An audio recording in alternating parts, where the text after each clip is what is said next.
Hey guys, and welcome back to this channel. In this video, I'll be showing you guys how you can get, I guess, like angel wings on Dress to Impress without having VIP. So as you can see, I'm wearing the headpiece here as the wings, and I think it's a little bit better than just using the butterfly wings for this theme. So let me just remove these items. I did use some VIP items, but you don't need these, so let me just remove them, like this one and these shoes. But basically what you need to do is you need to grab this tail in the tail only, and I'm just going to color it white. You can color it to anything you want. Grab this and color everything white as well, or whatever you want.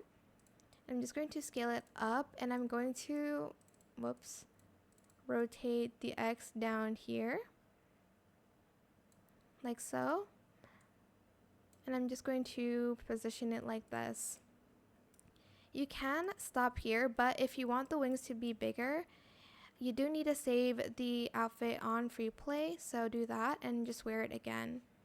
Then select this and scale it all the way up again, and then I'm just going to rotate it downwards again, and I'm just going to position it kind of up here. And yeah, that is pretty much it really. You'll have these wings now without having to go to VIP. That is it for this video. I hope it was helpful for you guys. Don't forget to like, comment, share, and also subscribe to this channel if you haven't done that already. If you have any more questions about this video, just leave it in the comment section down below. I will try my best to answer them all for you guys. And if you found this video helpful, please click the thanks button as well. That is it. Thank you so much for watching. Bye.